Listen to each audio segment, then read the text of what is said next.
active research profile, and she's also very interested in the teaching and learning of maths, central to her academic endeavours, as well as her PhD in mathematics. She's also completed postgrad degrees in teaching and learning, and a master's degree. So her interests are not solely confined just to mathematics, but certainly to how people learn it. It's a very interesting little marketing thing here. I'm just going to market it for you. Undergraduate Analysis of Working Textbook by McCluskey and McMaster, the first. And a very interesting thing where it says, devotes attention to rough work, to intuition-based heuristics, to looking under the bonnet of problems with a view to determining how to seek a solution. I think it's quite a neat way of saying it. I think it's a very good opening to what you've got to share with us. Thanks, Phil. Needless to say, Phil has taken some of my thunder there with some of the various things he said, but anyway, I will continue regardless. Thank you all very much. It's a great pleasure to be here and to see so many people whom I know and a new friend that I've made since I've arrived on this trip. I suppose the talk falls into two parts mainly, but the first part I'm going to take the time to introduce myself to those of you who maybe don't know me, and because I think it'll set the context for what the second part is all about and what it is I want to describe for you, and actually take back from you some insights and references, especially those of you who are steeped in maths education. Okay, I have to put on the glasses every time I need to get the cue from my notes, so excuse me for that. So I'll set off saying who I am. So I am, as Will has said, I'm a lecturer in pure mathematics at the National University of Ireland in Galway. My primary research field is in a field known as, well, variously analytic topology, point set topology, general topology. It all goes by those names. And I continue to work in that field. No surprise then that basically I serve three functions. I research, I teach, and I administer. I am very passionate about my subject. I'm passionate about teaching and learning. Not so passionate perhaps about the administrating bit, but that's fine, you know. I think you probably share that with a few others at least. So one of the things that whenever you're lucky enough to have an interest that comes to you from your own teaching, and in my case it was in the course of teaching method space, as many of you will know what that subject is, but it's a pure mathematics subject that comes in the later stages of undergraduate degree programs. And through the difficulties I was having in terms of my experience in teaching, I discovered that I was particularly interested in the area of advanced mathematical thinking. So that would be my particular interest in terms of the maths education research field. Sorry, just once again, I want to keep on track. Anyway, if you read some of the literature in maths education research, even in that area, you'll find many, many studies. And in an effort to distinguish between, say, perhaps they're subjects of the study or perhaps they're co-authors of the study, but typically, typically we're categorized according to what it is we do or what we are. And one of the terms that's frequently used is either mathematician or research mathematician. And I identify with that and I see the reason for it. And then others in the study, whether they're participating or however they're participating, they're maths educators. And that's fine, but for me personally, and I'm sure I'm not alone in this, I'd like to unpack that a little bit because that kind of doesn't for me say who I am. So as I said to you, this first part of the talk kind of does, it's about who I am and what I do because it informs what it is I want to tell you about in terms of the abstract that you've seen. So for me, as I said, I research, I teach, I administer. But what I am is, I am a teacher of mathematics and I'm a teacher of mathematics students. And I am a researcher of mathematics. Now, I'm here because I'm on sabbatical leave. I'm frequently here because of sabbatical leave, and I love being here because of sabbatical leave. This is my 6th visit, and you gave away my rough age already. How could you? I was going to sort of be light on the details, but that's fine. That's fine.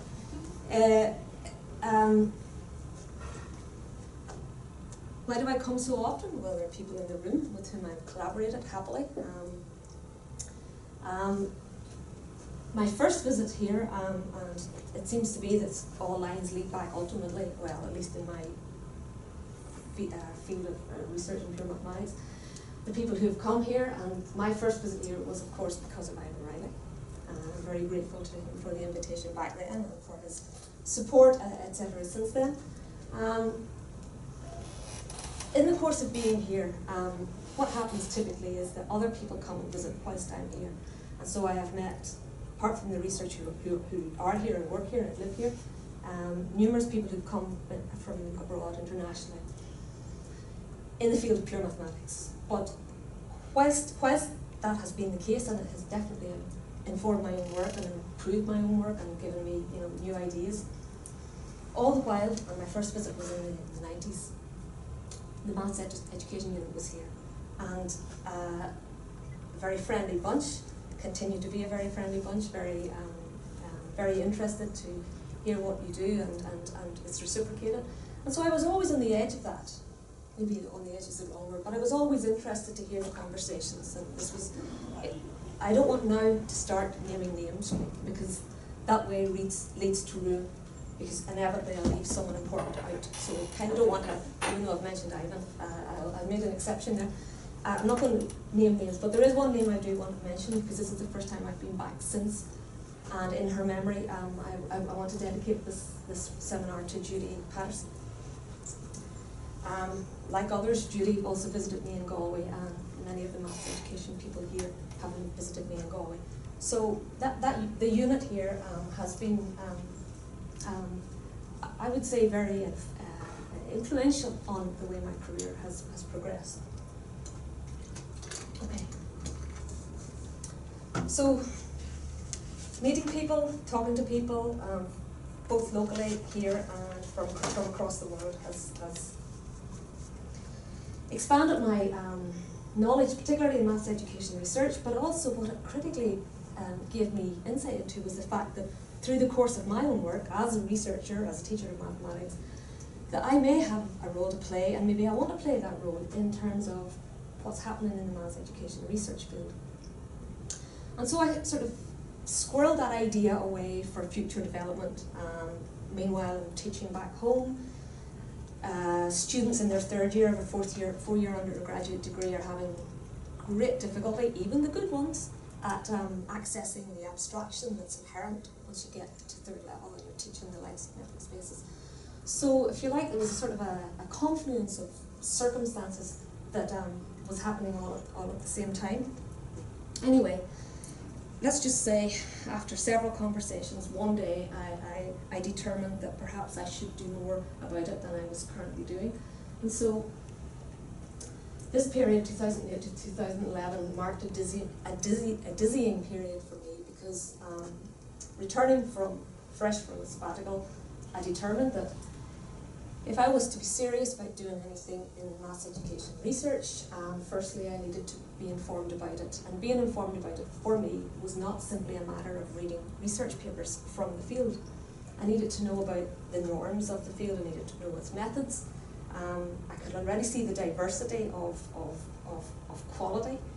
And I thought, if I'm going to be held to be serious, I need to do the right thing. So in that period of time, I set about doing, as Phil did mention, I set about taking three progressive courses, starting with a postgraduate certificate through to a diploma, and finally a master's in higher education, and it all but killed me. Because at the same time, I am researching in point set topology, and I was keeping that going.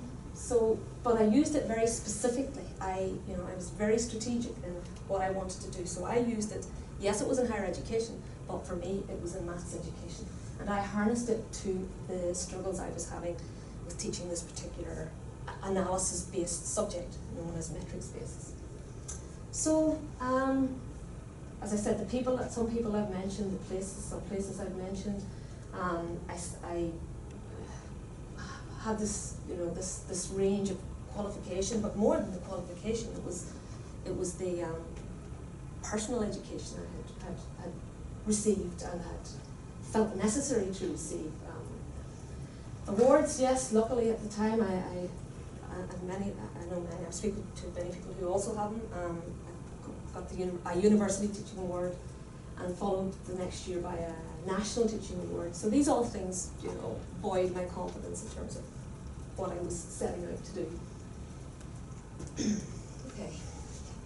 All of which rounds off to me saying, I would see myself in, you know, it's maybe slightly controversial, but I do see myself in some respects as a maths educator, mathematician educator.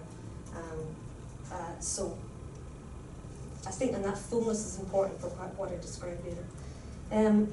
Just mentioning a few other things that happened in the course of my time here. I mean, major people who have visited here and who always visited here, and the likes of whom impacted me were those of you who may know, likes of Ed Dubinsky and his work on advanced mathematical thinking. I've attended and participated and presented at maths education conferences, including in particular the Delta one in 2011 in Rotorua. Again, meeting people like John Mason. Wonderful, wonderful experiences, but experiences with which I could develop and make good on and make use of. On a different side of the maths education research field, I also met a researcher well known to those of you who are in the space, called Marilyn Goose, who formerly of Australia until a couple of years ago, who amazingly, whose work I highly regard, and she's in the teacher education space. I heard her first in 2011 in Rotorua. I may be wrong in this, but my feeling is that she's mostly in teacher education. Is that right? Or maybe that's only one of her strings. You can correct me later or now if you wish. But that's particularly relevant because she has moved to Ireland, and it looks like we may be communicating. Again, I'm very excited about that because she shares what I think is important, or at least there's someone who's in the space and is established and prolific and recognised, and well, she seems to think that she seems to like what I've been saying as well, so we'll see. And of course there's Greg Oates, who also the material that I'm going to present shortly. I'm in a position to do something with, so I'm looking forward to that. Okay, I suppose that kind of sets the scene for who I am and maybe for what I do. Just one further thing to mention about this Professor Marilyn Goose. I just thought it worthwhile showing you this quotation because it's one final piece of me that I want to share before I start discussing the abstract. So she was interviewed by Cambridge Mathematics in August 2017, asked about 7 questions, one of which was this one: how has mathematics education changed in the time you've been involved in it? So you can see what she says there. An honest answer.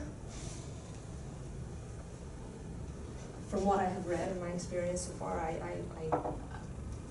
can see why she says what she says in terms of where we are at, where the field is at, and where the lack is. And the lack, she would suggest, is in terms of translating it into action, translating it into practice.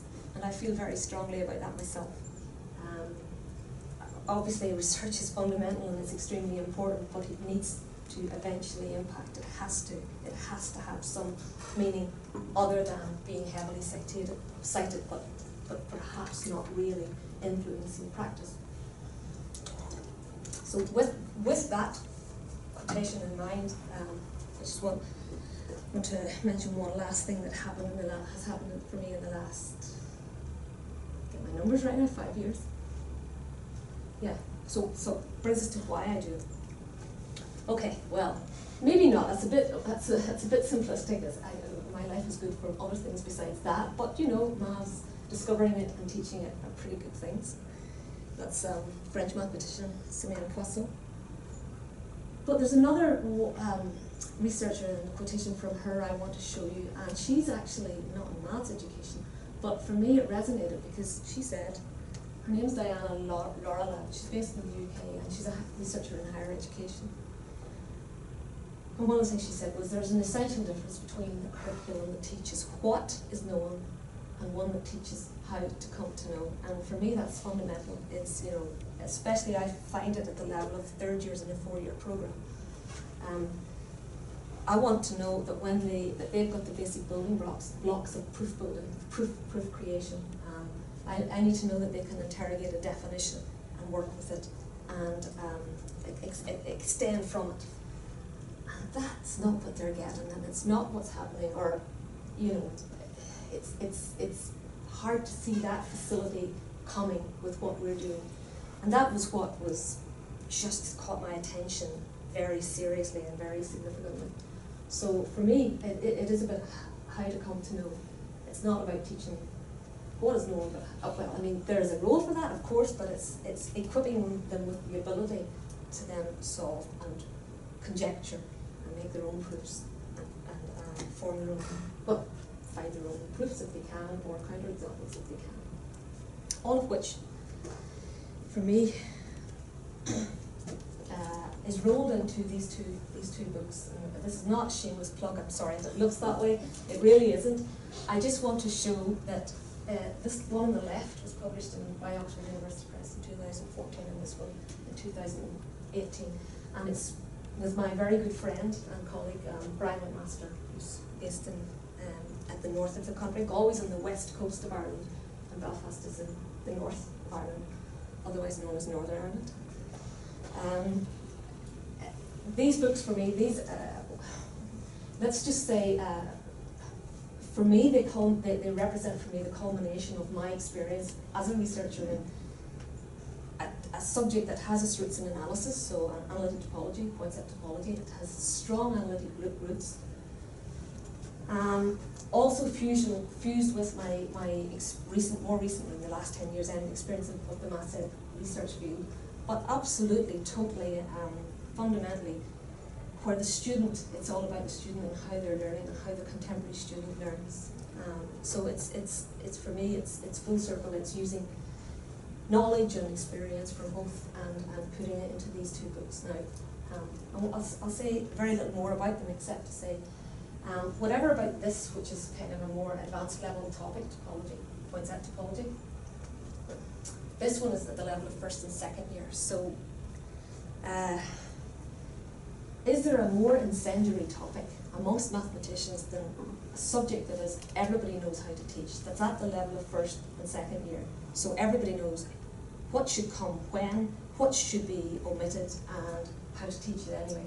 So let's just say we underwent a rigorous round of robust review. It was intense, but it was actually liberating because, you know, you said, actually no, I think you're wrong because of this. Good point, we should think of that. That's as much as I say about these. So that's the background. Now, please interject if you feel anything there is that I haven't been clear on, or you, but maybe don't. Any arguments we can have outside. Right, so this brings me to really the topic of the abstract, which concerns, it's a mouthful, but it concerns an undergraduate degree program that we have at NUI Galway. It's professional in the sense that it qualifies its graduates immediately as registered teachers of mathematics at secondary school in both mathematics and applied mathematics. It is, importantly, also a degree in mathematics. So it carries the status of being a degree in mathematics, but in addition to that, they immediately qualified.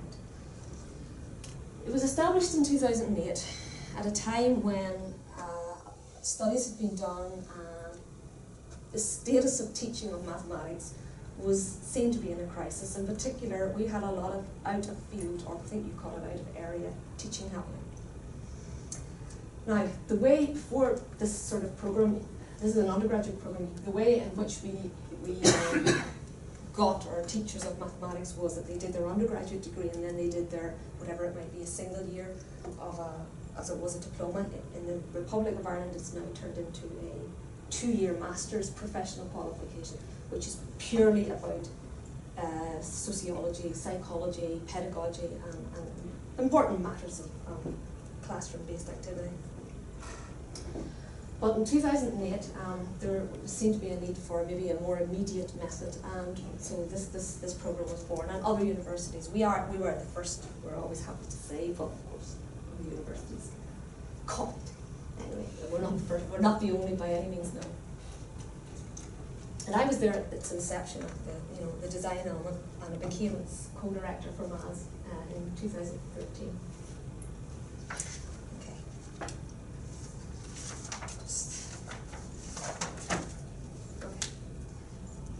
So, as usual, in all these matters, we spend the first couple of years getting to know the details of the programme, how it works and maybe how it's not working. But, again, serendipity.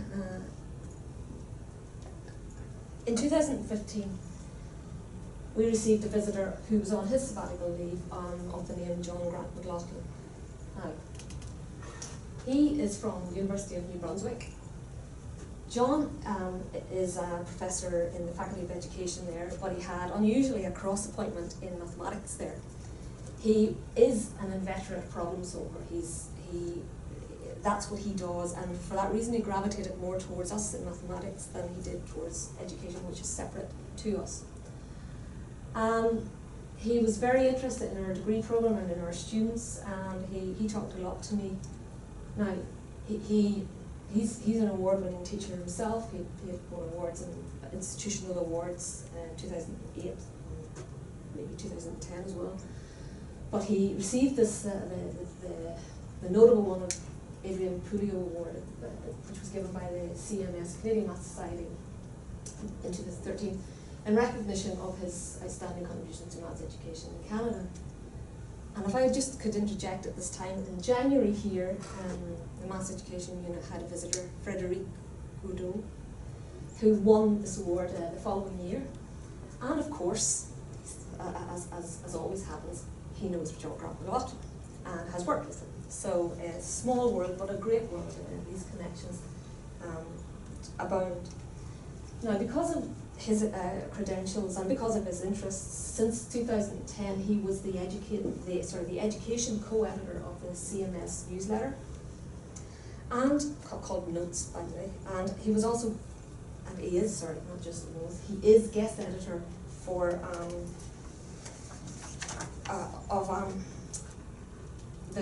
a contest, I'll call it the contest corner, of a problem-solving journal that runs under the auspices of the CMS. So the problem-solving journal is called Crux Mathematicorum, and it is renowned. I've since read a lot about it. It's renowned for the problems and the solutions that it offers as being certainly unique and challenging, but they're also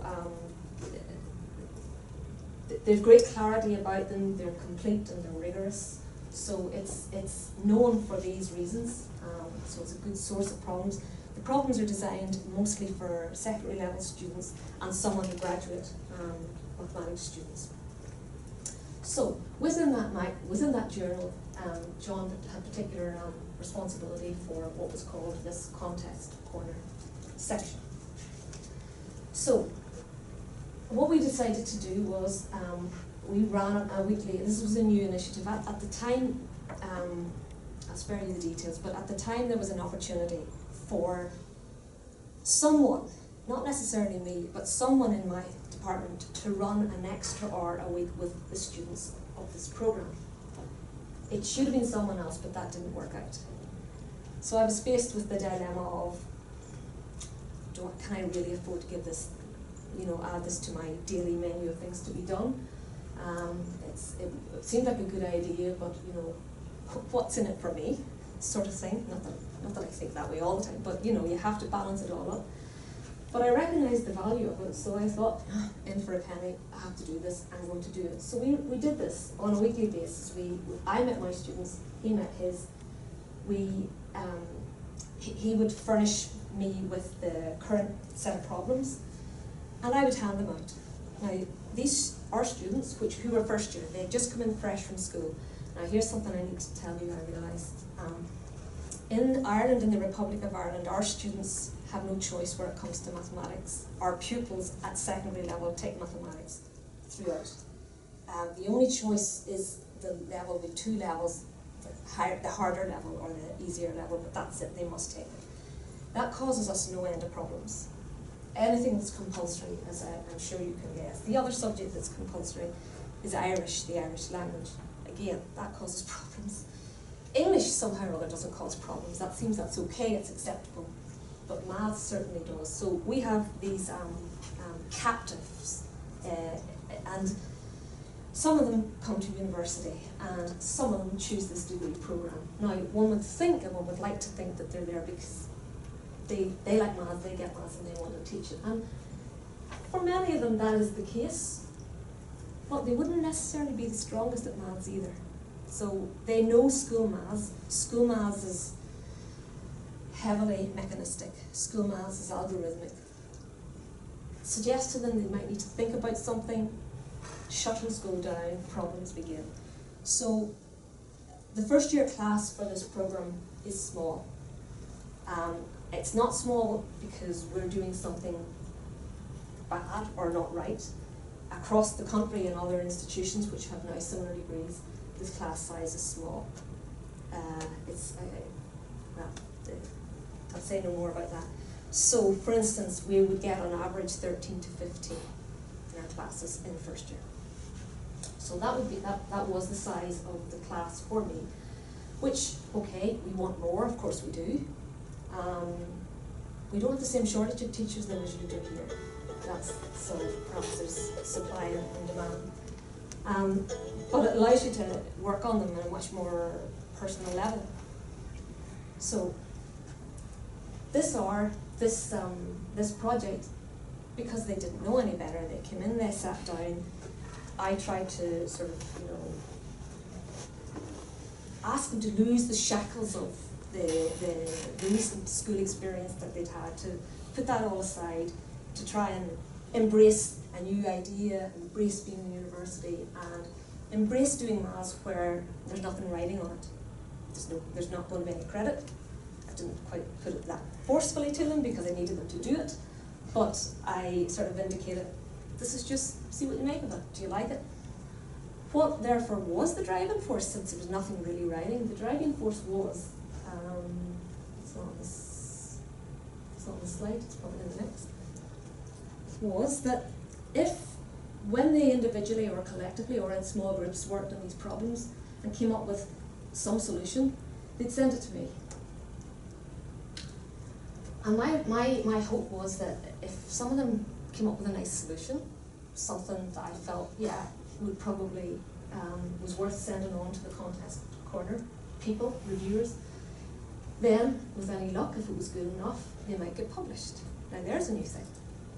At least to me it was new, for this type of activity. So it was a great experience because, as I said, these 12, 13 students, students, first years,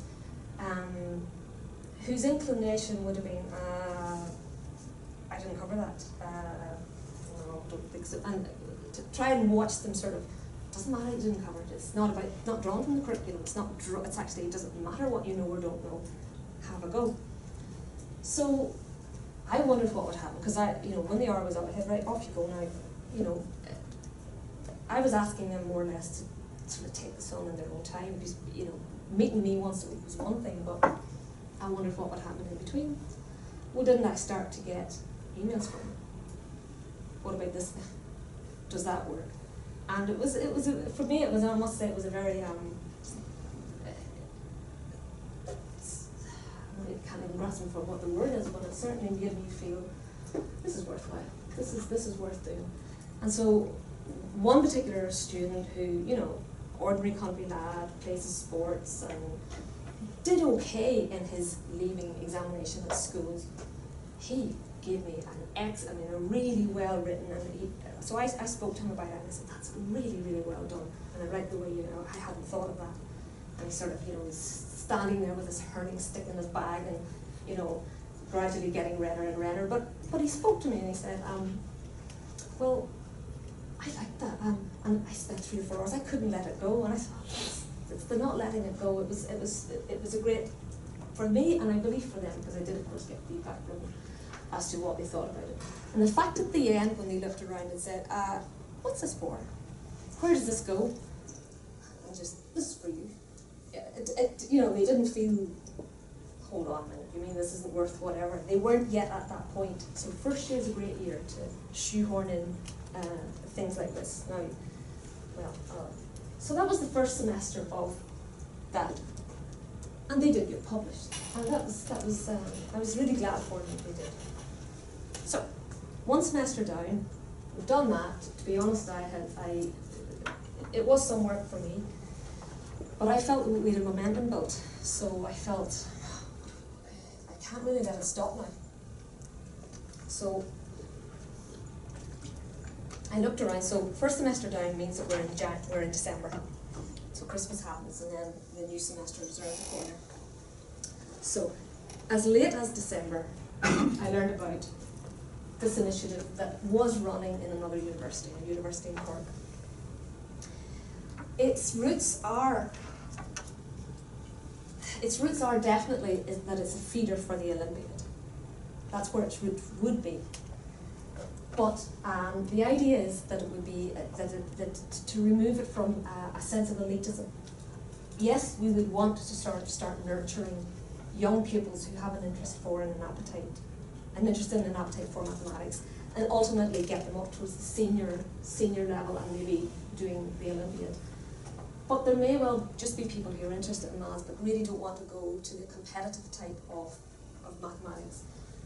So this initiative was with that in mind.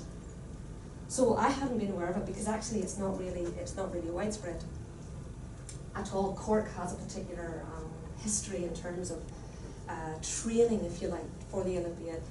What NUI Galway has done is worked at the senior level, but we never started any at the junior level. So I got wind of this idea and I jumped onto it. So what junior maths enrichment essentially is, as you see there, it runs for it runs for as long as I want it to run, but typically a 7-week period is considered the right sort of space of time. And it targets what is the equivalent at home of year 10 and year 11 pupils. And as I said, that particular section of pupils in secondary schools tends to be neglected because, you know, there's lots of resources for those who struggle, but these guys who are already switched on, they're good enough. They'll make their way anyway. So there typically wasn't any sort of anything for them, and teachers were looking out for things. You know, anyone who showed a particular aptitude, they might have been given a few extra exercises to do that quietly on the side. So so this was the idea of it. Weekly activities designed to explore mathematical ideas, aims to offer those who attend a wider perspective on mathematics and its role in life and society, opportunity to develop their problem-solving skills, and an environment centered on the enjoyment of discovery and investigation amongst those who also like mathematics. Okay, so that's kind of that's the idea of it. Now, so you can see it's clearly an outreach type initiative, and of course, I'm sure I know here's no different. Universities really like to be seen to be supporting outreach and reaching out to the community and doing good things for the community. But what I saw was an opportunity. Well, what I saw was an opportunity for developing the pedagogical content knowledge of our students who were seeking to be teachers of mathematics. Okay. So in case there's anyone in the room, I just wrote a working definition over on this board in case anybody needs it for my working definition of what's meant by pedagogical content knowledge, namely the integration of subject knowledge or expertise with skilled teaching of that subject. Okay. So for me, whilst clearly the pupils were those receiving, you know, this hopefully good experience, for me, my attention was focused on my students who would be the tutors in the room with these pupils. So what it meant in practice was the following. There was a lot happening, and it was happening at very short notice, and it was very intense. Firstly, I had to write out to schools, local schools, send them both an information pack and what this initiative was, and an invitation to them. And I had to make clear to them that they needed to select their pupils. Now, not that it would be an elitist activity, but we needed pupils. I'm going to use pupils for the secondary school children teenagers who come in, and students for those who are on the undergraduate degree programme and are tutors. So we'll try and use that to distinguish between the two. So, but we needed the schools to sort of make a fuss, but not too much of a fuss. We needed these sort of pupils to be chosen so that they would stick to it. We were running it for 7 weeks, one session per week, but we needed them to stick with it. It wasn't a drop in, drop out, because that was going to wreck the dynamics of it, and it wrecked also the structure of it. Okay, so this is the boring part, but still in all, it's time consuming. Once pupils were selected, we need to register, keep track of them, data management, compliance. This was all above the level of the students who would ultimately help me with this. But here's for me where it was really at, and it was that I would meet our students on a weekly basis and prepare them intensively as it happened, on the material that was to be the activities for each of the sessions. Now, because we came to it late, time was pressing, we were fortunate that because JME already existed, there were resources. So we grabbed those resources, but they weren't perfect. And of all the things that our students stood to learn, and there were many, they firstly got problems and that they should themselves try to solve. Of course, that's inevitable, and that's we all understand that. You know, you should try and solve it for yourself before you look at anyone's solutions. But these resources came with worked examples and solutions, and they weren't always right. I'll not bore you with why they weren't always right, but let's just say we inherited them from other universities, and most likely they had students there preparing some of the resources. So these students had to, if they had time, solve them for themselves. If they hadn't, or even if they did, they got written solutions or multiple written solutions, and they evaluated them for, could they firstly understand the solution? And sometimes they couldn't, and sometimes it wasn't their fault, sometimes they were wrong. But I mean, there's plenty of studies in maths education and literature where that type of study is done, where, you know, they present some sort of a group with solutions to evaluate and say what's wrong, say what's right. I mean, it's good learning. I believe very much that it's good learning to do that sort of thing. So that's what I was up to every week with the BME, the undergraduate students. They're called BME. I hope you can distinguish between BME, which is the students themselves from the degree program, with JME, which is the actual initiative. So yeah, so even sequencing, you know, what should come? Should we do so-called eclectic equations this week, or should we do superb songs? Because we had these funny names to kind of, you know, jizz it up a bit. Yeah. So I believe, look, there's 3 L's in critically. Sorry, I don't know. I was definitely cross-eyed at that point. For me, the richness in terms of what they were gaining. So this was all in the background. Then the evening arrives, where, let's see what I've brought. Oh yeah, sorry, I may as well tell you about the rollout. So the pilot one was this year. I had 13 tutors whom I did my best to prepare, with 42 selected pupils from 7 city schools. I was very nervous because I needed to know my tutors were going to deliver a quality session. I didn't, so I was very much going around and looking over shoulders and making sure, because you know, what was the point otherwise? It had to be different from school. It had to be, and I'm not saying I hope school is good and was good for them, but it had to be different, and the emphasis had to be on the problem solving without pressure idea. So that was the pilot phase. So that was hugely successful. Got great feedback from parents, from schools, from teachers, from the pupils themselves, from the tutors, in terms of their confidence was up, and people who came to inspect them the following year remarked on it. Second year, the new intake, the 1 BME, that's the first year class, there were only 12 that year. But I invited those who were interested.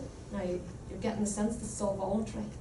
It's not yet, it's not accredited based, this is voluntary. I invited those who were now in their second year, so 2 for second year. It's hugely time consuming, so for me it's not a field to say, well, sure, you had 13 previously and only 5 of them. to be honest, of the 13, not all of them should be doing teaching mathematics, and some of them changed their minds as well, which I think is a service. But five definitely stayed, and they began because they had the experience, started mentoring, and this is what I wanted to see. I wanted very much to see a vertical integration happen. So we this time expanded to 18 invited schools within a 15-mile radius, because we were running it Monday nights for 90 minutes, and 61 pupils, and again, to a great response and feedback. And finally, the year just gone, now we're up to third year, and again, I can't remember if it's the same 5, I think actually it is. Then experienced third years, 6 from the preceding year's first years, now joining in, and then the new first years, and we did it all over. New material, otherwise it would be very boring, obviously. And to test the appetite, we opened it up to all the 50 schools that exist in NUI Galway, and we were totally slaughtered by the response, which is fantastic, but we could only, we sort of slowly, but I accepted 130 because I couldn't cope. Because I would go every Monday evening, and I was the only academic, and that's just, I didn't seek others to come because I felt you can't encroach on people's time outside of the normal day. To great, and things, of course, so yet another aspect of all of this is that those who are now more experienced, they can start developing their own material. Why do we need to use resources by others? And that's indeed what happened in this last session, that they decided, let's ourselves make up a coordinated, well thought through set of activities for one of our evening sessions. So I'm realizing, okay, 5, right. So yes, it's the outreach, it's clear what the outreach is, but for me, the focus is what I can do for professional development.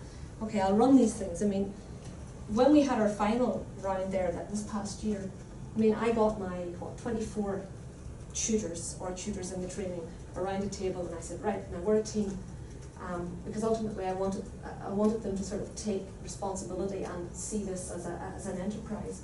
So this idea of managing and leading a project, I made 3 of the senior people co-chairs of this.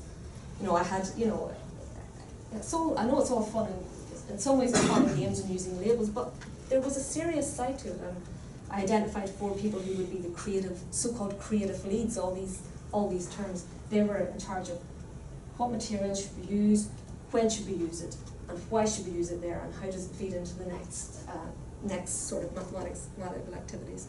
So that was that. Problem-solving skills, the ability, because for me, these tutors were to go and sit down with a table full of 3 or 4 pupils, and they needed to be able, or I wanted them to be able to sit down and listen to sometimes very bright pupils solving a problem, not in the way they had either seen or solved for themselves, and to be able to listen to that and say, oh, let me think, or to have the nerve to say, I'm not sure I follow that, to have the experience and confidence to know it's all right to say, I need a couple of minutes, or let me think that through, I'll get back to you, or actually, that's right, and encourage it on the spot. I wanted to outlaw bluff. I've seen enough bluff. We all have seen enough bluff. And that was what for me it was called to outlaw bluff. Okay, pedagogy is an obvious one. This was key to what they're doing on this course. Communication, presentation, peer-to-peer mentorship, what I believe are very good things. Responsibility, they had to turn up, they had to set up the room, they had to take names, they had to watch people if they went off to the bathrooms, all of these practical things, but very important. But for me, ultimately, the importance was what quality of mathematics was happening in the room, and were these pupils, was it something that was worth their parents either driving in on a cold and rainy, yeah, it does rain sometimes, evening in Ireland, in November, to the university, being professional ultimately, and my jaw dropped quite a few times when I witnessed, silly things that but this is, I guess that was what I was there for, in terms of stopping these things. did the apprentice ever scream here? Well, that kind of a, in case any of you know what it is, that sort of idea was what I had. You know, here you are, there's your team, you're project leader, you've got to make this work. That sort of was not quite as ruthless as it, but with me, of course, guiding every step. So my vision was that with growing confidence and competence, especially for the advancing tutors, BME tutors, that maybe I'll be able to let go of the reins. And already I feel that is happening. And they're becoming a bit opinionated. That's fine, that's good. And some very interesting exchanges in our preparation sessions. For me, the core and the non-negotiable aspect of all of this, and of a high quality teacher of mathematics, is the quality and the timeliness of response in the moment, intervention, encouragement and explanation. And for me, every year, even though things I believe would improve, for me explanation was the thing I always felt needs to get better, needs to be better, need more experience of explanation, and it still needs to get better. So it's very demanding, and it's all on their own time. It's not a credit-based module yet, and my feeling is that I would like to try to make it so. The whole business about the mathematics is that they should be so secure in it that they don't have to worry about do they know or not know the maths. They should know that they do know it, and then they're worried about, you know, everything else that's going on in the classroom. Especially so that they can listen and evaluate to what pupils are saying in any given conversation around the room. Right, so I should preface this with, it is my view that these are the skills we want our teachers of mathematics to learn, to develop and to apply. Because as I say to these students, they are our super teachers. They're not, you know, they are the ones that go out there, and we hope that will lead the maths departments that they join. So my vision is that maybe it could be, and I think there is an opportunity, I just have to pitch it. What I don't know, and one of my appeals to you is, especially those of you who have a lot of experience, particularly in education, that maybe you could point me to references whereby I can, you know, if it's to be mainstreamed in the curriculum, then that means that rears the head of assessment. Now, I know some terms that I can use in terms of that, but I need to think long and hard, because I need to present pretty much a completed vision of how this could be mainstreamed, and how I'm going to measure it, how it'll eventually turn into a percentage at the end of the day. Okay, so as second last slide. Why do I do it? Well, a week ago one of my colleagues went to Oberwolfach. Now, I don't know whether everybody in the room knows about Oberwolfach, and in case you don't, it's a very distinguished research institute in Germany. And he was there last week, and he sent me this shot. This is one of the shells at Oberwolfach, and I was delighted to see that that's our book right there. Now, I'm saying that this is not a bragging exercise. This for me is everything. This is a top-notch research institute in Germany. This is about teaching current students, albeit analysis. But for me, it's full circle. Why shouldn't that be there? Why wouldn't that be there? Some students will ultimately go there themselves. So I just felt it deserved a place on the shelf. So I was delighted that he sent me that. So last word goes to Whitehead. I'm sorry I was not able to show you any of the actual material. I had it queued in case, but I have the time, obviously. I wanted to show you some of the things that tripped some of our tutors up. But one example, for instance, just to give you an example, is distributivity. A times B plus C equals A times B plus A times C.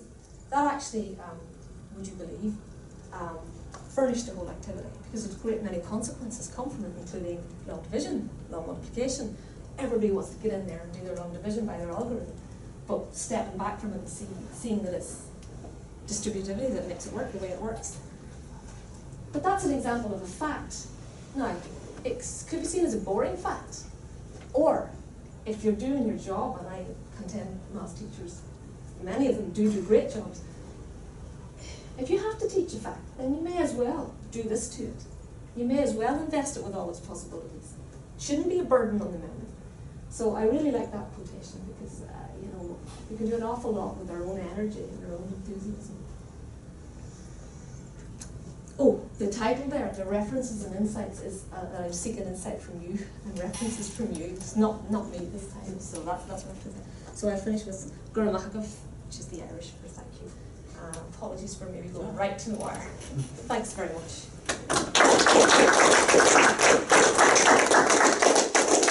We've got time for a couple of quick questions, folks. I was just interested in the actual activities that are being done with the students. Are they working in groups? Is it like a group work thing? And so you've got like one tutor with one group or something Yeah, like that? and in the earlier versions we had enough to have a tutor with a group, and that, you know, that's great. I mean, it's a wonderful resource, but it's a very it's expensive trying to have, you know, especially if you want to expand and these things, you know, eventually the word is out now and people want to get next year because they couldn't get it. But it'll only work next year if I decide I will do it again next year, or if we work towards putting it in. That's why I would be interested, particularly in people who are in the audience who are teachers, that, you know, do they see the value that I'm suggesting I see for, you know, because I get frustrated from seeing our own students, and the pedagogy is done by the education school, and that's fine, except that sometimes they don't have maths in their backgrounds. So when I think they go to inspections, they may be seeing, and there may be wrong maths on the board, but somehow it's not seen. So I just think if those of us who are mathematicians and who have the disposition or want to, you know, be involved in it, you know, I'd like the opportunity to be involved in it.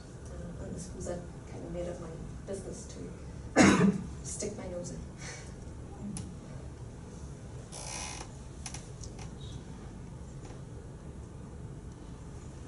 Thank you very much, Aisling. Thank you very much.